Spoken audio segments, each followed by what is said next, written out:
Did you just say I don't talk to my family because they don't have followers? If they had followers, they'd be here right now. You talking about your mother? I mean, my mom has more followers than my sister. If you question this at all, you get labeled really quickly, correct? You do, immediately as transphobic. Dr. Phil is one of the most recognizable faces in Western television. In today's video, we are going to look at moments where Dr. Phil completely demolished woke culture and left them fuming in anger. Before we move on, I have a quick favor to ask. If you're enjoying this content, please take a moment to like the video and subscribe to our channel. Over 99% of our viewers watch without subscribing. It only takes a couple of seconds, and your support will help us share these topics with a wider audience. Have you hit that subscribe button? Awesome. Thank you so much for your support. Now, let's get back to the video. We'll start with the unbelievable encounter between Dr. Phil and a woman who is identified as blind and who goes the extra mile to take her sight, most shockingly. Dr. Phil, with all due respect to Jewel, but I am having a really hard time. The interview started with one of the hosts, drawing Dr. Phil's attention to the fact that the guest who had blinded herself by pouring drain cleaners into her eyes had damaged her organs irrevocably, and Dr. Phil immediately decided to go all out, while trying to make a connection between her case and that of transgender people. They're a woman in a man's body or a man in a woman's body, and they seek sexual reassignment surgery. That for a long time was considered to be extremely bizarre. According to Dr. Phil, this case shares a lot of similarities with gender dysphoria, and in his opinion, it's a big issue because, at a time, transgender people were seen as bizarre, and now that is no longer the case. He believes that this sort of behavior was a person would take their sight due to self-belief in being supposed to be born blind would soon be affirmed by the public. To see if in fact that is truly what they want, and only then are they considered a candidate for any type thing. Dr. Phil spoke like a medical practitioner, dishing out advice, but he made sure to make his point about what he thinks about those willingly deciding to take off body parts. In his opinion, anyone who has dysphoria should be made to live in a simulation of the outcome of the procedure they want to undertake, and rushing into surgery is something that should never be advised. If you question this at all, you get labeled really quickly, correct? You do, immediately as transphobic. Why do you think that is? I think that a lot of the transgender community, they push so much for acceptance that when you immediately, or anytime you start to question them, even if it's out of the goodness of your heart to try and make sure that they're making the right decision, anything that goes against their narrative is just immediately labeled as transphobic. In this video, Dr. Phil interviews a woman who once identified as a trans man and now has detransitioned back to her female identity. Dr. Phil asked some provocative questions immediately after the interview began and gave her enough time to talk about the backlash that comes to those who detransition or question the trans movement. You went in, you said, to Planned Parenthood. Yes. And they gave you testosterone immediately. Dr. Phil expressed his shock at his guest's story, being completely shocked at the fact that trans patients, who may still be minors, are allowed access to gender-affirming surgeries with minimal efforts or restrictions. Dr. Phil has always been of the opinion that minors shouldn't be given the allowance to take part in surgeries that could potentially cause health risks in the future. Did they ask you questions? Did they do any psychological testing? Did they ask you why? What was your motive? It was completely self-diagnosed. Dr. Phil's questions continued to poke trans beliefs directly in their heads as he made sure every question he asked targeted a particular weak spot in the woke argument, that kids should be allowed to identify as anything, and whatever they decide to become should be affirmed with surgery and other risky medical procedures like hormone ingestion.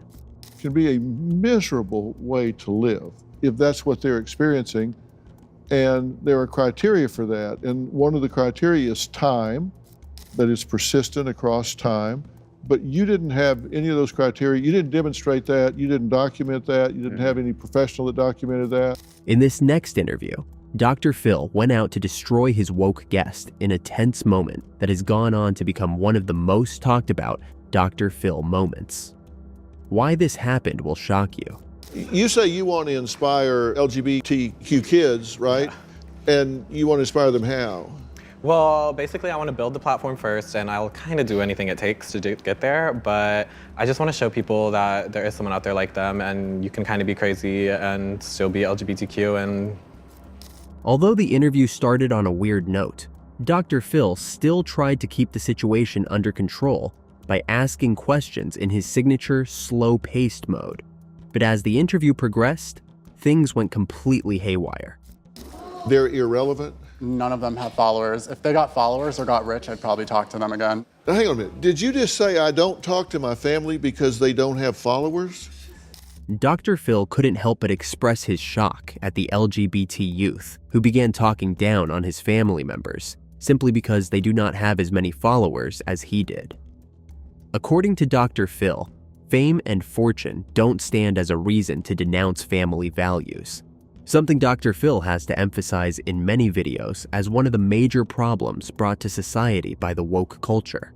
You talking about your mother? I mean, my mom has more followers than my sister. It's your mother. What difference does she make? What do you care if she has followers or not? It's your mother. Dr. Phil certainly took this particular interview way more personally than he normally does. With every question he threw at his guest, he kept getting more shocking replies, bordering on how fame is supposed to bring isolation from friends and family. Maybe because you guys aren't relevant either, so you don't understand.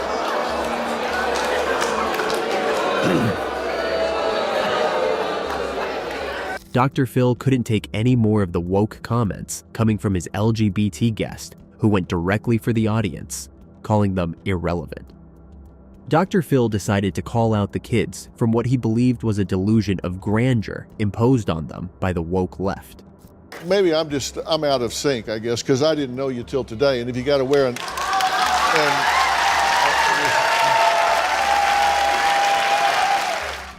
Dr. Phil has always been extremely critical of the new wave of Gen Z workers, who, in his opinion, are becoming lazy by the day. Many times on his shows, Dr. Phil never misses a chance to take time out to grill the Gen Z working generation for what he believes is a blatant, lazy attitude to work.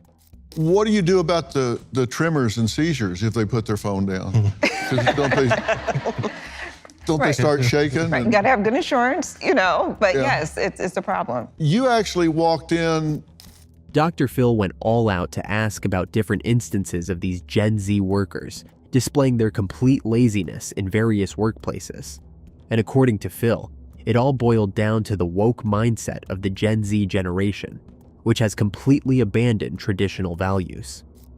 Dressed like Harry Potter, posting videos. They were doing Harry Potter TikToks. Yep, I can't make this up. And then they told me they were working, and I was like, well, a client didn't get a hold of you. According to Dr. Phil, the woke generation of kids is primarily being raised by the internet and the woke media, and this is going to have a long-term harmful effect on society. Everybody here, young and old, you do get when you put stuff on social media. Dr. Phil went all out against the wake movement, which had flooded Gen Z's mind and caused a total lack of work ethic in the working spaces. According to Dr. Phil, only those who work hard enough can add value to society. Are loudly refusing that value system. In fact, they claim putting in extra time, work, and effort to get ahead at work is an old and outdated way of thinking. Dr. Phil has always been very direct in his approach to Gens, and one encounter has gone on to mark him out as someone who firmly believes in traditional values of respect, which, according to him, is missing in American families. Bailey, how are you? Not good. Yeah, why is that? I was told that y'all brought someone here that I explicitly said not to bring. Yeah, who's that? My biological mother. Would you like to leave?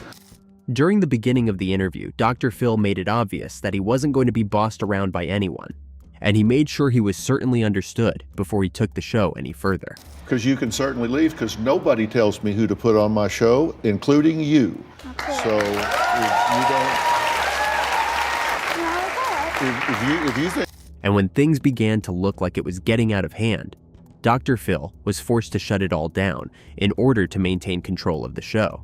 if you think you're entitled enough to tell me who comes on here and who doesn't, somebody has given you a really bad message. Of course, yeah, no. If you So would like who to- was it that told you that I was agreed to not bring somebody here? So, what do you think? Should we embrace open dialogue and face tough issues heads on? Or should we continue to silence those who think differently? Let us know in the comments below, and don't forget to like and subscribe for more open discussions.